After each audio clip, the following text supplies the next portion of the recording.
자, 안녕하세요. 오랜만입니다. 일주일 만인가요? 한국사 이제 오늘로써 총 해서 6번째 시간인 것 같네요. 오늘 배울 내용은요.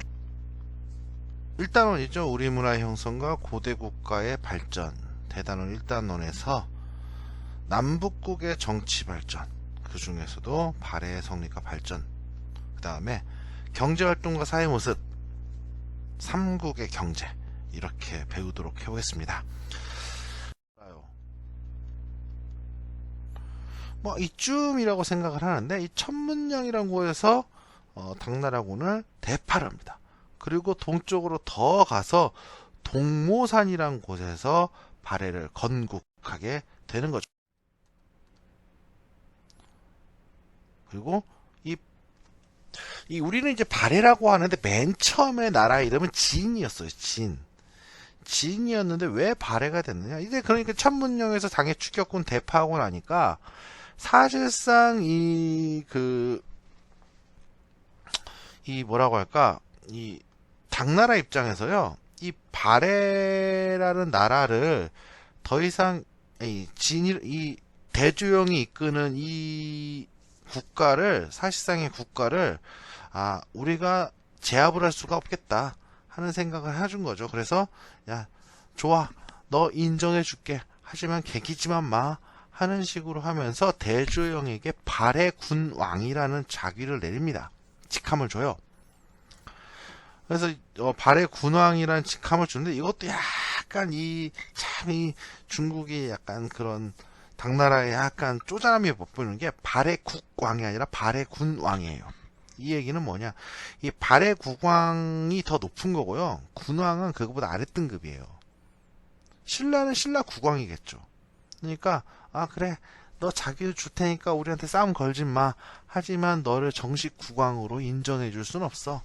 그거보다 한 등급 낮은 군왕이야 하는 식으로 임명을 했던 겁니다. 어쨌든 발해의 국호가, 정식 국호가 뭐였는지에 대해서는 아직도 의견이 좀 분분해요. 심지어는 이제 발해 국호가 고려였다는 썰도 있는데, 대외적으로는 이 발해라고 불렸던 것 같아요. 일단은 넘어가고요. 이거 다시 보여드리죠. 영주에서 천문령에서 이겨서 동모산에서 발해를 건국했는데, 이게 698년입니다. 고구려가 668년에 멸망했으니까요. 30년 만에, 정확하게 30년 만에 이 발해가 건국되게 된 거죠. 자, 발해가 우리가 이렇게 배우고 있는 거는요, 사실 이 발해라는 나라가 이 고구려를 계승했기 때문입니다. 우리가 그래서 굉장히 중요시하고 있는 거죠. 자, 일단은요, 고구려 유민들이 지배층을 구성하고요, 고구려의 문화를 굉장히 많이 계승했습니다. 그리고 본인들이 고구려 계승 의식을 보여줬는데, 그 대표적인 게 일본에 보낸 국서예요. 발해 문왕 시절에 일본에 국서를 보냈는데 이런 내용이 나옵니다. 고구려의 옛 땅을 수복하고 부여의 전통을 이어받았다, 이런 내용이 나왔죠. 고구려 옛 땅을 수복하고, 이게 뭐가 중요하냐? 옛 땅을 수복, 되찾았다는 겁니다. 잃어버렸다는 거죠. 그러니까 자기네들은 고구려의 옛 땅을 되찾았다. 그럼 고구려와 관계 있는 거죠. 그리고 부여, 고구려가 어디로부터 이어나온 나라입니까? 부여로부터 이어져 온 나라잖아요. 그러니까 얘네들은 자기들을 다른 쪽이라고 생각하지 않고 고구려를 계승한 국가였다고 생각을 했던 겁니다. 이게 왜 중요하냐? 중국에서는 발해가 중국의 지방 정권이라고 주장을 하고 있어요. 그렇기 때문에 여러분, 요즘에는 많이 얘기가 안 나오는데, 고구려사라던가 발해사를 중국이 자기네 역사라고 주장하는 가운데 가장 핵심이 발해사일 수도 있다는 겁니다. 뭐 어쨌든 이런 얘기를 하는데, 그 이따가 다시 한번 얘기를 할 거고요. 또 있습니다. 대외적으로요, 다른 나라들도 발해를 고구려의 계승국으로 인식하고 있었을 가능성이 높다는 거죠. 예를 들면 이겁니다. 구당서란 책이 있습니다. 구당서는 여기 보면요. 대조영은 본래 고구려의 별종이다. 뭔가 애매하지만 어쨌든 고구려로부터 뭔가 이어져 내려왔다는 건 확실한 것 같습니다. 고구려가 멸망하자 대조영은 무리를 끌고 요동지역으로 이주하였다. 이런 얘기를 하고요. 고구려의 남은 자손들이 동류를 끌어모아 북으로 태백산 아래에 발을 붙이고 국호를 발해라고 하였다. 이런데 이건 삼국사기에 나오는 내용입니다. 근데 뭐라고 했어요? 고구려의 남은 자손들이. 그러니까 건국의 주체가 고구려라는 거를 알고 있다는 거죠. 구당서 쪽에서도 고구려의 뭔가 짙게는 않은 느낌이지만 고구려와 연관성이 있는 사람인 건 확실해요. 근데 이게 왜 논쟁이 되냐? 이 구당서 말고요, 이 신당서라고 있습니다. 이 송나라 때 만들어졌던 신당서인 책에는 고 대조영을 송말말갈이라고 얘기해요. 그러니까 말갈인이라고 얘기를 하는 거죠. 그래서 우리나라와 이 중국 간에 논쟁이 벌어져요. 고구려인이냐 말갈인이냐. 근데 이제 요즘에는 어떤 의견이 나오냐면 말갈인인 건 맞는 것 같은데 대조영이라는 사람이 말갈인일지라도 고구려화된 말갈인이다. 즉 이 얘기는 뭐냐. 재미교포 한 3, 4세대쯤 돼보십시오. 그 사람 보고 당신 누굽니까? 당신 한국인이에요? 미국인이에요? 물어보십시오. 한 4세대 되면요. 자신은 한국인이라는 의식이 별로 없어요. 이름이야 뭐 제이슨 리, 뭐 지미 킴 이런 식이지만 나 한국인이라 아니 나는 한국인보다는 미국인이다. 한국계 미국인이라고 명확하게 얘기를 하죠. 그러니까 대조영도 말갈인일지 몰라도 고구려의 이 지배층이나 고구려의 주요 계층으로 편입돼서 오랫동안 지내오면서 자신을 고구려인으로 인식했을 가능성이 높다는 겁니다. 자, 어쨌든 더 보겠습니다. 자, 그리고요, 문화에 있어서도 고구려를 계승한 모습이 좀 보입니다. 고분 양식의 모주림 청장이 보이는데요. 정해경주묘라고 있어요. 정해경주묘. 문왕, 3대 왕이었던 문왕의 딸인데요. 이 묘를 보면 모주림 천장이었다는 거죠. 이 모주림 천장 이런 모양입니다. 위로 올라갈수록 천장이 줄어드는 겁니다. 이거를 단면도로 때리면 이래요. 근데 이게 정해공주묘는 아니고요. 북한에 있는 안악 3호분의 단면도입니다. 정해공주묘는 단면도가 잘 안 구해지더라고요. 그래서 모주림 천장은 이런 거다. 근데 정해공주묘는 이 모주림 천장, 즉 고구려의 고분 양식을 이어받았습니다. 그리고요, 환경용천부의 궁궐 유적이나 이런 데 보면 온돌 유적이 보입니다. 근데 이 온돌이라는 게 굉장히 특이한 게 이 온돌이 한반도와 만주 지역에만 있는 난방 방식입니다. 중국 사람들 난방 어떻게 했을 것 같아요, 옛날에? 중국 사람들은 난방을 중국 사람들 일단은 우리나라처럼 이 바닥 생활을 안 했어요. 장판 깔고 바닥 생활 안 했다고요. 전돌 위에서 살고 침대에서 침상 생활했어요. 그래서 이 사람들도 난로를 썼습니다. 그리고 일본 어때요? 다다미 방에서 화로 해가지고 난방을 하잖아요. 근데 우리나라 사람들은 이 방 바닥을 데펴가지고 그 바닥을 통해서 난방을 했단 말입니다. 그래서 이건 굉장히 우리나라만의 독특한 난방 방식입니다. 근데 고구려에도 이 온돌을 썼거든요. 근데 이 온돌 유적이 발에 큰 건물터에서 곳곳에서 나타나고 있어요. 자, 한번 보겠습니다. 발해 성립과 발전 36페이지 다음 페이지 보죠. 이제 발해의 이제 각 왕을 볼 텐데 일단은 이제 맨 처음에 첫 왕은 누굴까요? 대조영입니다. 이 대조영은요 건국자 치고는 기록이 정말 없어요. 발해를 이제 1000년 전 이제 뭐 건국 과정 대충 얘기하면은 영주에서 도망 나올 때 이 대조영이 자기 아버지였던 걸걸중상 이름부터 좀 고구려인 같지가 않은 느낌이긴 합니다. 그다음에 본인, 그 다음에 그 걸사비우라고 해가지고요, 그 말갈인 추장이 있었습니다. 해가지고 이제 무리를 끌고 동쪽으로 가는 겁니다. 그 과정에서 걸걸중상하고 걸사비우가 당군의 추격에 의해서 죽임을 당한 건지 죽은 건지 모르겠지만 병나서 죽은 건지 죽임을 당한 건지 모르겠지만 일단 죽었고요. 그 바람에 이제 대조영이 그 말가린 무리와 고구려인 무리를 사실상 리드하는 역할을 하게 되는데 군사를 잘 달았다는 기록이 좀 있습니다. 그래서 천문령에서 대승을 거두고 동모산에서 나라를 세웁니다. 그래서 신라로부터 그 당시엔 신라가 또 이제 당나라하고 별로 사이가 안 좋았거든요. 그래서 대하찬 직함을 받았고요. 또 이제 당나라로부터 이 발해 군왕 직위를 받았는데 여기까지가 거의 기록이 끝이에요. 그래서 별 내용이 없어요. 그 다음에 왕위에 오른 사람이 바로 무왕입니다. 무왕인데 이 무왕 같은 경우에는 이름 그대로 아주 그냥 무에 가까운 왕입니다. 그 무력이 아주 강력한 왕입니다. 그런데 이 무왕 때 당나라하고 사이가 안 좋아졌는데 발해 북쪽에요 흑수말갈이라는 족속이 있었어요. 말갈의 여러 부족 중에 대부분이 발해에 복속이 됐는데 흑수말갈은 복속을 안 했거든요. 이 흑수말갈이 당과 연계되는 모습을 보이니까 무왕의 흑수말갈을 공격을 가합니다. 그러니까 당나라에서 너 건드리면 가만 안 둘 거야. 흑수말갈 건드리지 마. 하니까 이제 발해 내부에서 이제 난리가 나죠. 당과 전쟁하면 안 된다 했는데 무왕은 여기서 단호하게 뭐를 하느냐? 장문유라는 장군을 시켜가지고 당나라의 등주를 공격하게 합니다.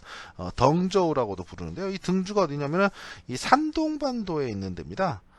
산동반도에 있는 곳인데 여기 이렇게 뾰족 튀어나온 데 있죠? 여기입니다. 근데 여기가요 사실상 한반도로 가는 바다 쪽 루트의 핵심입니다. 이 당 동쪽에 가장 제1의 무역항이기도 했고요. 그래서 여기부터 선제 공격을 가해버린 겁니다. 당나라가 깜짝 놀란 거죠. 이놈들 보게 깜짝 놀랐는데 그래서 이제 공격을 가해요. 근데 그게 뜻대로 잘 안 된 것 같고요. 남쪽에 신라를 움직여가지고 이제 당에게 야 너 대동강 이남의 땅 다 인정해줄게. 뭐 발해 좀 공격해봐. 해가지고 신라를 움직여서 발해를 공격하는데 그것도 뜻대로 안 됩니다. 사실 신라 입장에서는 뭐 위에 발해가 당나라가 있는 것보다 발해가 있는 게 나을 수도 있고요. 또 남의 나라 싸우면 뭐 열심히 하지도 않고요. 그래서 뭐 병사들이 얼어 죽고 추위에 시달린다는 핑계로 병사들을 빼버려요. 그래서 잘 되지 않습니다. 근데 사실 또 무왕 때 또 뭐가 있었냐면은 아무래도 당나라와 신라와는 관계가 좋지 못했기 때문에 외교적으로 상당히 고립된 상황이었어요. 그래서 북방의 이민족이었던 돌궐 그리고 동쪽의 일본과 친교 관계를 맺었습니다. 아까 말했던 그 국서 같은 경우에도 발해가 의외로 일본과의 친교 관계가 높았어요. 그래서 그 교류 과정에서 결국 나온 거고요. 여기 또 뭐 이야기가 좀 더 있는데 그건 나중에 얘기하기로 하고요. 자, 연호를 사용했습니다. 인안이란 연호를 사용했는데 이 연호 사용이라는 게 여러분들 되게 의미가 깊은 거예요. 여러분 이 앞에서 연호 사용한 사람 누구 기억납니까? 자, 광개토대왕 연호 사용했죠. 뭐라는 연호 사용했어요? 영락이라는 연호 사용했잖아요. 이 연호 사용이 어떤 의미를 가지고 있습니까? 연호 사용이 어떤 의미를 가지고 있어요? 이 연호라는 게요, 기본적으로 뭐예요? 이 연호라는 건요, 왕이 그 해를 일컫는 연도를 정하는 겁니다. 호를 정하는 건데, 이거는 누구에게만 주어진 권한이면요, 황제한테만 있는 권한이에요. 근데 우리는 그래서요, 나중에 고려시대나 조선시대, 특히 조선시대 같은 경우 보면요, 국가의 공문서나 이런 거는요, 중국 황제로부터 받아온 중국 황제 연호를 사용합니다. 근데 독자 연호를 사용했다는 건요, 중국과는 다르다는 거죠. 우리는 중국과는 따로 움직인다. 중국의 쫄따구가 아니다. 이런 거를 선언하는 거나 마찬가지라고요. 그러니까, 이런 걸 봤을 때도, 중국에서 주장하는, 발해는 중국의 지방정권이다. 중국의 제후국으로서 지방정권이다. 이런 의미는 맞지 않죠. 아니 지방정권하고 전쟁을 하고요. 그렇죠? 그리고 뭐 반란 진압이라고 쳐요. 전쟁은. 근데 그 지방정권이 연호를 사용합니다. 그것도 수백 년 동안. 이해가 안 가는 상황인 거죠. 한반도에 있는 국가들도요, 그렇게 장기적으로 독자 연호를 사용한 케이스가 별로 없었어요. 근데 발현했다고요. 독특한 거죠. 자, 그 다음 볼까요? 문왕입니다. 문왕은 세 번째죠. 문왕은 3대 왕인데요. 이 3대 왕이었던 문왕은요, 무왕 때 정책에서 약간 바뀌어요. 드디어 당나라와 친선 관계가 수립됩니다. 사실 이때 당나라가 이제 어느 정도 이제 좀 혼란기를 거치게 된 것도 있었고요. 또 이제 당나라 발해 입장에서도요, 당의 발달된 문물이라던가 또 고구려의 선례가 있지 않습니까? 당나라와 계속된 전쟁을 하면요, 결국 정치작은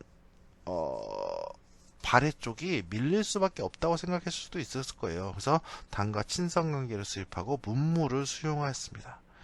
그리고 삼성육부의 중앙관제, 그리고 지방행정조직을 정비한 것도 문왕입니다. 즉, 이 얘기는 뭐냐? 발해가 가지고 있는 국가로서의 체계가 자리가 제대로 잡힌 것은 바로 문왕 때다, 이렇게 얘기할 수 있겠고요. 자, 연호를 사용합니다. 이 연호 사용, 대흥이라는 연호를 마찬가지로 사용했고요. 자, 그 다음에 선왕입니다. 10대 왕이죠. 자, 이 선왕 때야말로 발해의 리즈 시절, 발해의 전성기라고 얘기할 수 있어요. 근데요, 여러분, 문왕부터 선왕까지의 연도 차이가 몇 년이나 날 것 같아요? 문왕이 죽은 게요, 793년이에요. 그리고 선왕이 왕위에 오른 게요, 818년입니다. 딱 정확하게 몇 년 걸렸다? 24, 5년 걸린 거죠. 근데 24, 5년 사이에 왕 사이에 7명이 있습니다. 4, 5, 6, 7, 8, 9, 6명이네요. 자, 6명 있습니다. 그러니까, 그리고 또 결정적으로 선왕은요, 문왕까지는요, 이제,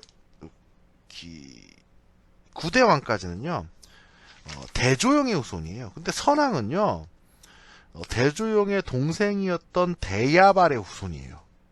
그러니까 아마 발해에 심각한 내분이나 혼란이 있었는데 그것을 수습한 게 아마 선왕이었던 것 같아요. 왜냐면은 25년 사이에 왕이 7명이 바뀔 정도면 상당히 긴 기간이었던 것 같아요. 이렇게 긴 혼란이 있었던 것 같습니다. 짧은 시간에 이렇게. 선왕은요, 이제 볼까요? 말가를 복속시키고 요동과 연해주까지 진출하게 됩니다.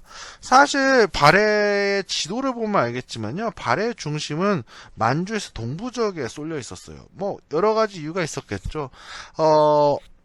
뭐 많이 추정하는 내용인데, 사실 뭐 고구려 쪽에서 놓고 봤을 때 인구가 제일 많은 지역이 어디였을 것 같아요? 지금의 평안도 지역하고 만주 서부 지역, 그러니까 요동 지역이었어요. 그쪽 지역이 고구려 핵심 중에 핵심이었거든요. 인구가 가장 많았던 지역이고, 지금도 북한에서 가장 인구가 많은 지역은 평안도 지역입니다. 그런데 요 지역이요, 당나라와의 오랜 전쟁으로 황폐가 돼버린 거죠. 그러다 보니까 또 당나라에 가깝기도 하고요. 그러다 보니까 발해의 중심지역이 만주 동부 지역에 자리 잡았던 것 같아요. 그래서 만주 요동 지역이나 요동 지역이라든가 이쪽에는 발해가 힘을 미치지 못했는데, 선왕 때는 이 요동 지역까지 영향력을 미쳤고, 지금의 이제 러시아 있는 땅이죠, 연해주까지도 진출했던 것 같습니다. 자, 그리고 5경 15부 62주의 지방행정 체제를 확립했다, 이런데, 5경은 뭐라고 생각하시면 되냐면은 수도가 5개 있는 거예요. 근데 이제 이걸 수도라고 생각하는 게보다는 지방의 이제 중심 도시 정도로 생각하시면 되겠어요. 뭐 이 중에 물론 수도였던 도시들이 꽤 많아요. 근데 5경 중에, 근데 이제 어쨌든 각 지역의 중심 도시다. 그래서 5개의 경이 있었고, 15부 15개의 큰 행정구역, 그 밑에 62개의 작은 행정구역이 있었다, 이렇게 생각하시면 되겠습니다. 뭐 우리나라로 치면 뭐 광역시, 뭐 그다음에 뭐 도, 그다음에 뭐 시, 이런 식으로 보시면 되겠죠, 뭐. 자, 그 다음에 연호를 사용했습니다. 건흥이라는 연호를 마찬가지로 사용했고요. 이때 발해가 리즈 시절이던 이때 다른 나라에선 이 발해를 뭐라고 불렀냐? 바다 동쪽에 융성한 나라, 센 나라, 강한 나라. 그래서 이때를 해동성국이라 불리던 시절이 바로 이 선왕 때입니다. 선왕 때는 그래서 발해를 얕보지 못했어요. 뭐 여러 가지 에피소드들이 있는데 발해가 굉장했고요.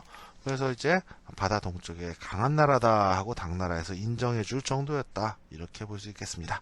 자, 다음 보겠습니다. 자, 37페이지 볼게요. 발해의 정치와 사회입니다. 여기 좀 중요하니까 좀 보셨으면 좋겠습니다. 자, 당나라의 삼성육부를 수용했습니다. 이 삼성육부라는 제도는요, 굉장히 당나라의 중심 제도입니다. 당나라의 중앙행정 조직의 핵심이죠.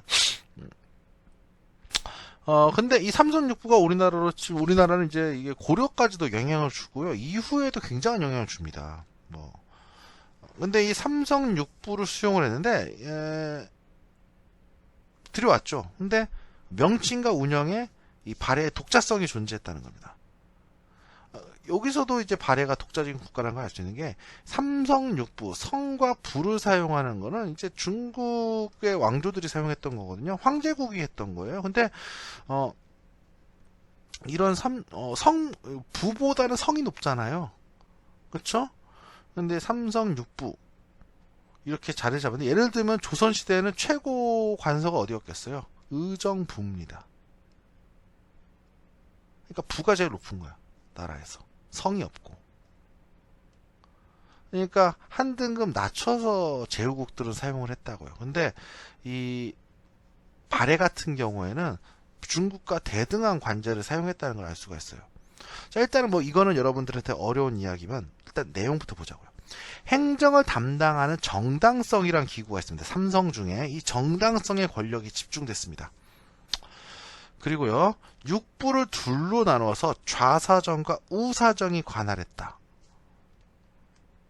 그리고 육부의 명칭에 유교 이념이 반영됐다. 이런 것들이 교과서에 적혀 있을 겁니다.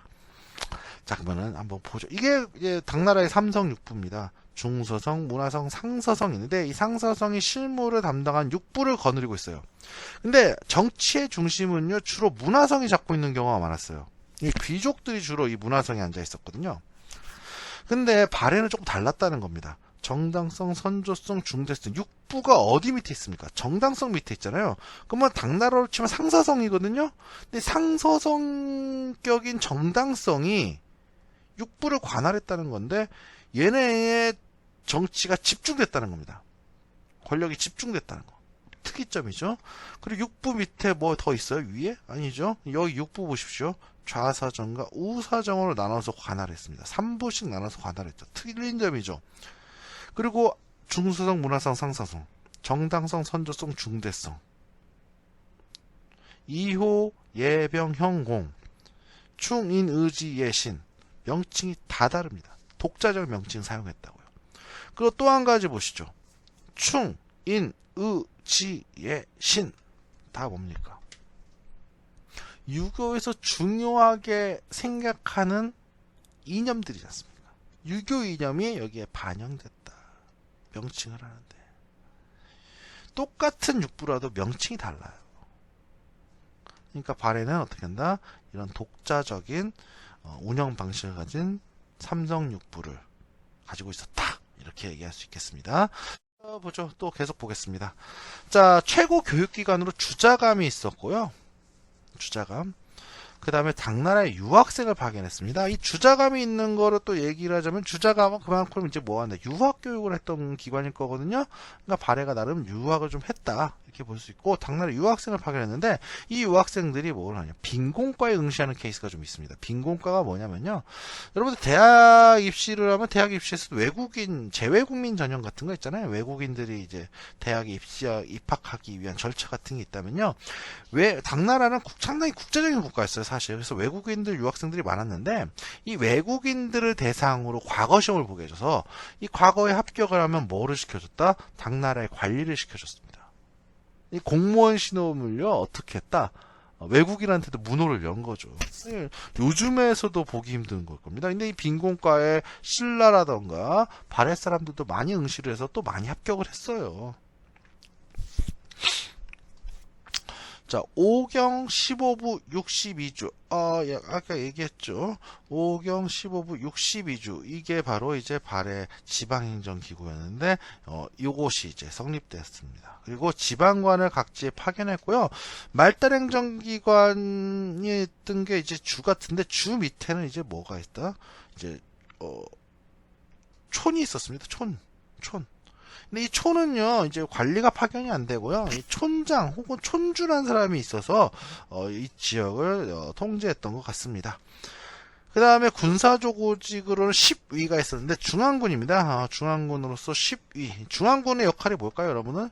수도와 왕실을 지키는 역할을 하는 게 중앙군의 역할이죠. 10위라고 있었고요. 각 지방에 또 별도의 군대가 있었던 것 같습니다.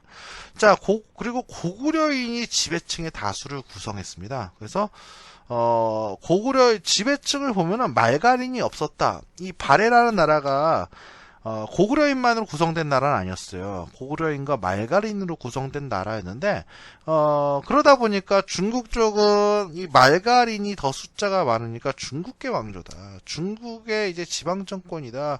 말갈이 나중에 여진족으로 이어지고 여진족이 나중에 중국에 통합되니까 중국의 왕조다. 이렇게 주장을 하는 반면에 우리는 그렇게 주장하지 않죠. 우리 민족인 고구려인들이 주도해서 세운 국가니까 고구려를 이어받은 나라, 우리 민족의 국가다 이렇게 주장을 하죠. 근데 이게 발해가 둘 다 일리가 있는 면이요. 고구려인이 지배층의 다수를 구성하는 건 맞아요. 근데 숫자는요, 고구려인보다 말갈인이 많았던 것 같습니다. 그러니까 당시 사람들이 본인들을 어떻게 생각했는지가 중요하죠. 어쩌면 선생님들 좀 의견인데 어쩌면 이 사람들이 고구려인이냐 발갈인이냐 뭐냐 중국의 지방정권이냐 한민족의 국가냐 이건 현대의 문제가 과거로 이어진 거에 불과할지도 모릅니다. 그냥 발해 사람들은 발해 사람들이었을지도 몰라요. 다만 이게 있겠죠. 그건 여러분의 생각에 맡기겠습니다. 어쨌든 우리는 이 발해의 역사를 한민족의 역사로 인식하고 있고요. 한국의 역사로 포함시키고 있습니다. 저도 그렇게 생각하고 있고요. 자, 다음 보겠습니다. 발해의 멸망을 좀 다뤄보겠습니다. 해동성국이라던 발해가요. 사실 어느 순간 확 멸망을 해버립니다. 일단 국제 정세가요. 참 이게 그런데 신라가 후삼국으로 분열을 했고요. 당나라, 잘 나간다던 당나라가 쇠퇴하고 멸망을 하는 시점입니다. 당나라가 이제 907년에 망하거든요. 그리고 거란이 성장합니다. 당나라가 어떻다? 사실상 이 거란을 이제 힘으로 찍어 누르고 있었는데 당나라가 쇠퇴해서 멸망해버리니까 거란이 고삐가 풀려버려요. 그래서 거란이 무지하게 성장을 하게 되는데 이 거란이 성장을 하면서 어떻게 한다? 자신이 지배하고 있던 만주 일부와 이제 초원지대를 벗어나서 중국으로 진출을 꾀합니다. 근데 중국을 진출하려니까 후방에 발해가 있어서 안 되겠단 말이에요. 그래서 발해부터 공격을 가는데 이 공격에 발해가 무너져 버립니다. 그게 바로 926년입니다. 926년. 예, 그러니까 발해가 멸망하는데 거란군 공격 한 번에 발해가 멸망을 해버립니다. 그 전까지 어떠한 별로 이상이 없었는데 멸망을 했기 때문에 발해 멸망은요 한국사의 미스터리 중에 하나예요. 도대체 왜 망한 거냐 이거죠. 여러 가지 썰이 있었어요. 옛날에는 백두산 폭발에 인해서 발해가 망했다는 이런 얘기인데 백두산 폭발설 같은 경우는 최근에 이제 과학적으로 검증해 본 결과 백두산 폭발이 있긴 있었어요. 근데 백두산 폭발이 있었던 시점은요 발해 멸망 이후로 보입니다. 그래서 그건 아닌 것 같고요. 그리고 이제 거란의 역사서였던 요사 같은 경우를 보면은 발해가 이제 내부적으로 이제 뭉쳐지지 못해 쉽게 이겼다 이런 내용이 나오거든요. 그래서 내부에 분열이 있었던 게 아닌가 하는 내용도 있고요. 또 이제 고려로 발해가 멸망하기 전부터 고려를 망명하는 발해인들이 좀 있었던 것 같아요. 그걸 봤을 때 발해 내부 문제가 뭔가 있었던 것 같기도 합니다. 어쨌든 926년에 발해가 멸망하게 되죠. 그리고 거란은 전성기를 맞이합니다. 그래서 중국을 압박하게 되고 나중에 고려와도 전쟁을 벌이게 되죠. 200여 년간 발해 유민들은 끊임없이 부흥운동을 벌였습니다. 그래서 후발해도 있었고 정한국도 있었고 대발해국 등 끊임없이 발해는 부흥운동을 벌였습니다. 그리고 그때마다 고려에다가 지원 좀 해주세요 했지만 고려는 지원해주지 않았어요. 뭐 어쨌든 그런 것도 있고요. 그리고 발해 왕자였습니다. 이 마지막 왕의 아들입니다. 이제 마지막 왕이 대인선이라고 불리던 사람인데, 이 사람 같은 경우에 이제 마지막 왕입니다. 이 발해의 마지막 왕이 이제 우리가 보통 이제 대인선이라고 부르는데, 요 왕의 아들이었던 대광현이 유민들을 이끌고 고려로 망명을 합니다. 고려를 망명을 해서 이 당시 이제 고려의 왕이었던 왕건이 대광현에 대해서 아주 대대적인 환영을 벌입니다. 그래서 대광현한테 왕시성을 내려줘요. 그래서 이름을 바꿔줍니다. 그래서 왕계라는 이름을 주는데, 이게 사실상 이제 당신은 발해에서 내려왔으니까 우리의 가족이다.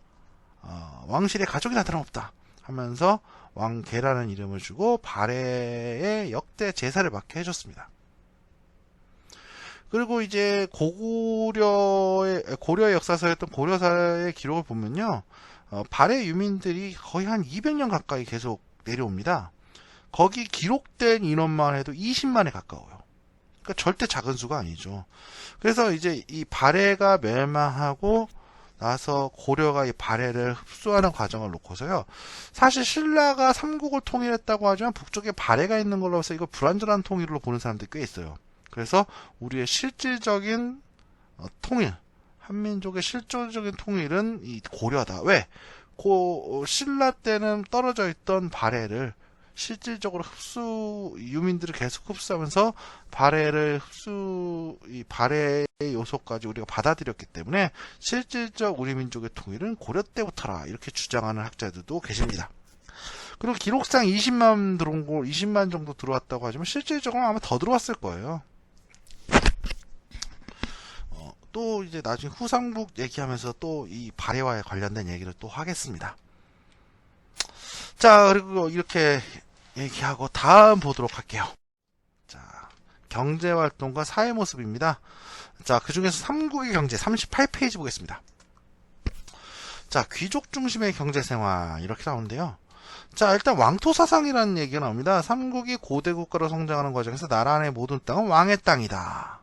왕토사상, 실제로 왕의 땅일까요? 실제로? 뭐 왕의 땅이라고 믿는 거죠. 모든 땅이 왕이 소유권을 갖고 있다고 보기는 어려워요. 근데 이 왕토 사상에 기반해서 어떤 것이 가능해지냐, 이를 명분으로 백성에게 조세를 수취하는 거죠. 왕의 땅을 빌려서 농사를 짓고 있다는 거죠. 소유권이 네 땅이지만 결국 왕의 땅에서 농사를 짓고 있는 거니 너는 왕한테 고마움을 표시해야 돼. 대가를 내놔야 돼. 그래서 조세를 수취하고, 관리들한테도 왕의 일을 봐주고 있으니 왕의 땅인 토지를 일부 나눠주는 거죠. 이걸로 먹고 살아 하면서. 자, 그래서 귀족들에게 나눠준 토지를 뭐라고 부르냐면 시급 혹은 노급이라고 하는데, 자, 시급과 노급은요, 간단히 말하면은 해당 지역의 토지와 농민에 대한 지배권을 그러니까 왕이 가지고 있는 권한을 일부 나눠준 거죠. 그 지역에서 세금도 걷고 농민들도 일도 시키고 할 수 있는 권리를 준 겁니다. 자, 농민 같은 경우에는요, 국가에 의무를 합니다. 근데 국가와 귀족에게 의무를 한다고요? 이게 뭐예요? 왜 귀족한테 줘요? 아까 얘기했지 않습니까? 시급과 노급을 줬다고. 시급과 노급을 받은 귀족은요, 농민들로부터 조세, 특산물, 역 등을 납부받을 수 있었던 겁니다. 특산물은 아니겠지만 조세와 역을 납부받을 수 있는 거죠. 노동력까지도. 이해가 안 되신다고요? 다시 한번 얘기죠. 자, 왕토 사상이지 않습니까? 왕의 땅이에요. 그래서 왕이 이 토지의 권리를 갖고 있다고요. 그 권리를 귀족한테 너 이랬으니까 고마워 하면서 나눠줬어요. 그래서 왕이 받을 수 있는 권리를 이 귀족이 대신 받는 겁니다. 그러니까 농민들은요, 세금을 시급이나 노급에 사는 농민들은요, 세금을 국가에 납부하는 게 아니라 관청에 납부하는 게 아니라 누구한테 준다? 귀족한테 주는 거죠. 자, 그럼 어쨌든 농민들은 귀족이 됐든 국가가 됐든 조세. 자, 이거 뭘까요? 땅에서 생산이 되면 생산물의 일부를 납부하는 토지세라고 생각하시면 될 거예요. 특산물. 지역마다 특산물 있잖아요. 이걸 공납이라고 불러요. 그 다음에 노동력. 가서 일해주는 걸 수도 있고요. 노가다를 뛰는 걸 수도 있고, 군대를 가는 걸 수도 있습니다. 역은 두 종류에 의해서 요역과 군역이 있는데, 노동력을 납부합니다. 근데 요 세 가지는요, 정말, 삼국시대부터요, 조선 망할 때까지 이 세금의 기본입니다. 알아두시는 게 좋겠습니다. 조세, 특산물, 노동력, 조세, 공납력, 이렇게요. 자, 근데요, 이렇게, 농민들은 항상 힘들어요. 왜냐면 뜯어가면요 먹고 살 만큼만 남겨줘요. 근데 가끔씩 어떻다는 거예요? 자연재해라든가 또 먹고 살기가 어려서 빚을 져요. 근데 이 빚은 이자가 장난 아니네. 갚다 보면 못 갚아요. 못 갚으면 어떻게 되는 겁니까? 땅을 빼앗기는 거죠. 땅을 빼앗기면 어떻게 된다? 둘 중에 하나 되는 겁니다. 유랑민이 되던가 아니면 그 집에 노비가 돼서 들어가던가 뭐 이런 거밖에 없는 거죠. 그래서 농민의 몰락을 막기 위한 제도를 합니다. 선생님 왜 농민의 제도를 막아요? 몰락을 막으려고 해요? 간단하죠. 농민들이 땅을 버리고 돌아다닙니다. 세금 거둘 수 있습니까? 군대 보낼 수 있어요? 특산물 거둘 수 있습니까? 못 걷습니다. 국가 입장에서 농민이 딱 땅에 자리 박혀서 열심히 농사 짓고 세금 납부하고 해줘야 국가에서는 이익이에요.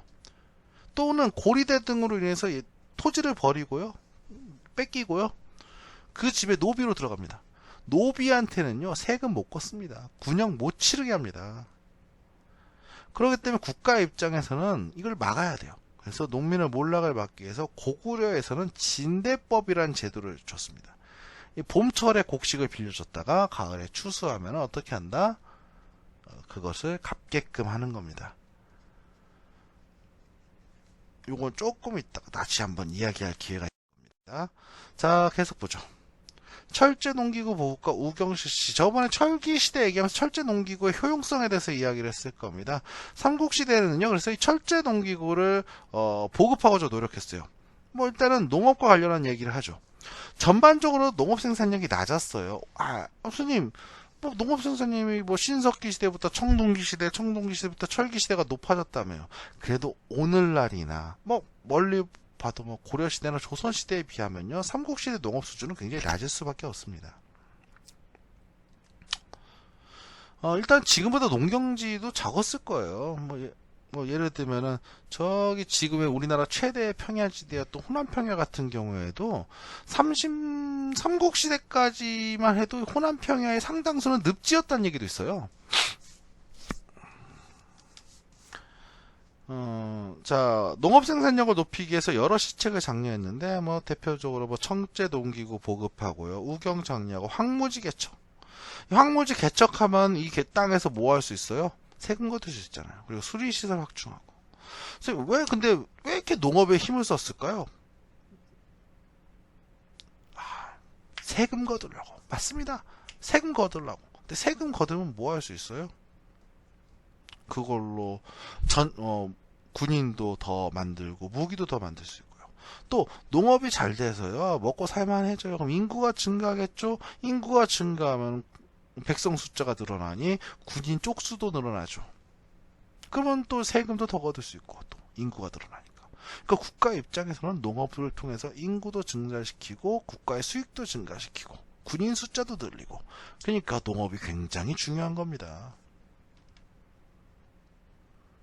자, 지금은 당연시되는 거죠. 땅에 비료 주는 거야 당연한 겁니다. 작물을 기르잖아요. 그러면 작물은요, 그 땅에 이 양분을 빨아먹어요. 여러분들 문과 이과반들 다 아실 거예요. 뿌리옥 박테리아 이런 콩에 있다고 그런 거 알잖아요. 근데요, 이때까지만 해도 그런 거 잘 몰랐어요. 비료가 어디 있습니까? 그냥요, 어떻게 하는 거예요? 그냥 딥다 쉽니다. 농사를 하잖아요. 지력이 떨어진 것 같아. 농사를 일정 기간 쉬게 합니다. 그래서요, 서양에서는 돌려짓기라고 해가지고요, 땅을 3등분 한 다음에 이 3년마다 혹은 2년마다 한 번씩 쉬게끔 해줬어요.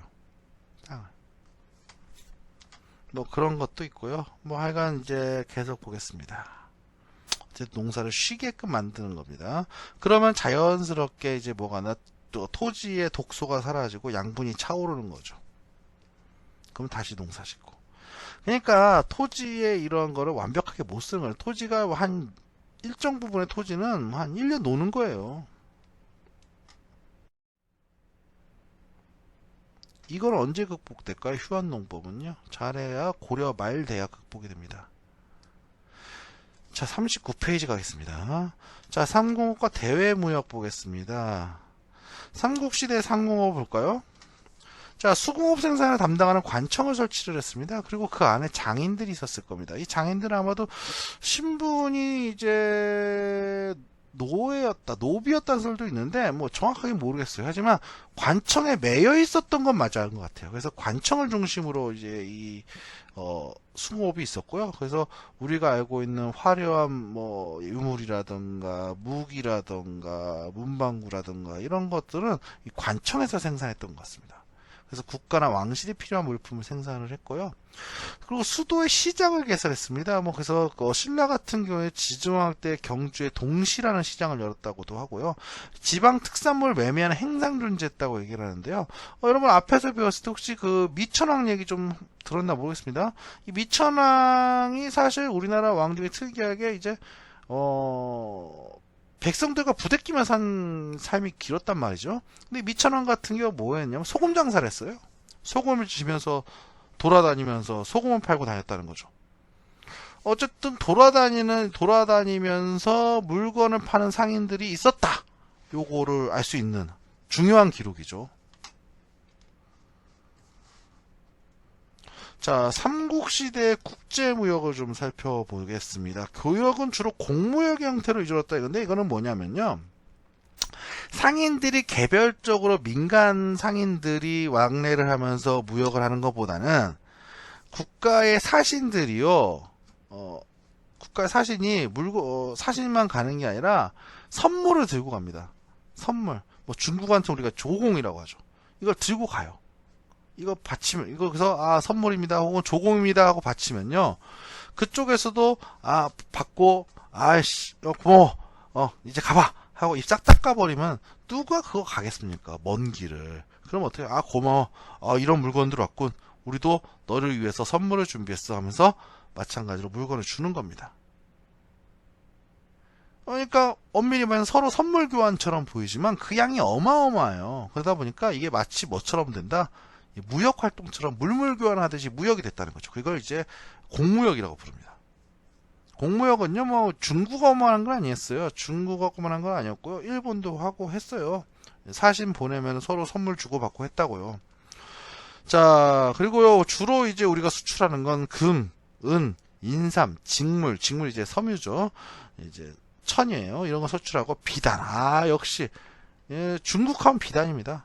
서적, 도자기 등을 수입했는데 여기 보시면 이제 우리나라가 이제 뭐 앞으로 고려시대, 조선시대 맨날 수출하는 품목 있죠? 바로 인삼이 그거입니다. 인삼. 우리나라 아주 그냥 주요한 생산품 중에 하나예요. 그래서 우리는 지금은 없는데 대항해 시대나 이런 게임 보면은 한반도 특산물 하면 무조건 인삼입니다. 그리고 우리가 수출했던 거 이거 맨날 다 나와요. 비단, 실크, 서적, 책, 도자기 요건 또 우리가 맨날 나중에 고려, 조선시대까지도 맨날 수입하는 품목입니다. 자, 그래서 이렇게 보시면 이런 식으로 했다고요. 자, 고구려는 주로 이제 딱 육지로도 연결이 돼 있고 그렇잖아요. 그래서요.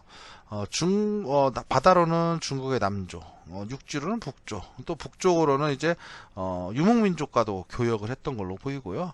백제는 서해안 지역과 남해안 지역을 잡고 있는데 주로 이제 서남의 교역로를 이제 장악했다 이런 얘기를 합니다.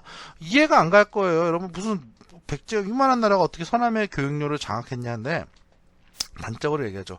일본에서요, 중국을 가려면요, 백제를 안 거칠 수가 없어요. 왜 아니, 쭉 가면 되잖아요. 왜 그럴까요? 이때는요, 일단 배가 요즘처럼 튼튼하지 않고요. 그러니까 먼 바다를 항해하면 배가 깨져요. 뒤집히거나. 그래서 파도가 조금이라도 약한 바닷가 쪽에 따라서 갑니다. 그 또 한 번은요, 나침반이 없어요. 나침반이 없다 보니까요, 육지를 보면서 가야 돼요. 안 그러면은 먼 바다를 나가면 길 잃기 십상입니다. 육지를 따라서 가다가 중국의 가장 가까운 이런 옹진반도 같은 데서 턱 하고 건너가는 거죠. 산동반도로. 해류 타고. 이런 식이에요. 그렇기 때문에요, 백제가 서남의 교역로를 장악했다. 이런 게 가능한 걸로 보이는 게 바로 이겁니다. 중국에서 일본을 가든 일본에서 중국을 가든 백제를 안 거쳐갈 수가 없는 거예요. 신라 같은 경우에는 이제 맨 처음에는 고구려나 백제를 통해서 중국과 교류하고 교역할 수밖에 없었는데, 나중에 한강 유역을 차지한 다음에는 어떻게 한다? 경기도 쪽을 통해서 바로 다이렉트로 중국과 무역을 할 수 있었고 교류할 수 있었다는 거죠. 그래서 저번에도 얘기했듯이 이 한강 유역을 차지한 게 사실 신라의 삼국 통일에 굉장히 중요한 요인이 되는 것도 이런 데서 연결이 되는 거죠. 자, 이렇게 해가지고 오늘의 수업을 여기까지 하겠습니다. 다음 시간엔 남북국의 경제, 그 다음에 삼국과 남북국의 사회에 대해서 배우도록 하겠습니다. 밤이 가장 어두울 때 해가 떠오른다는 얘기가 있습니다. 곧 해가 떠오른다고 하죠. 여러분을 못 본 지가 좀 된 것 같습니다. 그렇지만 여러분도 저도 이런 어려움을 극복하면은 더 좋은 수업 만나서 더 좋은 수업 할 수 있을 거라고 생각을 합니다. 그래도 이런 면대면도 못하고 이런 영상으로 수업하는 것보단 나중에 면대면으로 수업하는 게 여러분이나 저한테 더 효율이나 혹은 더 수업이 잘 되지 않겠습니까? 그날을 기다리고 있겠습니다. 그러면 여기까지 하겠습니다. 감사합니다.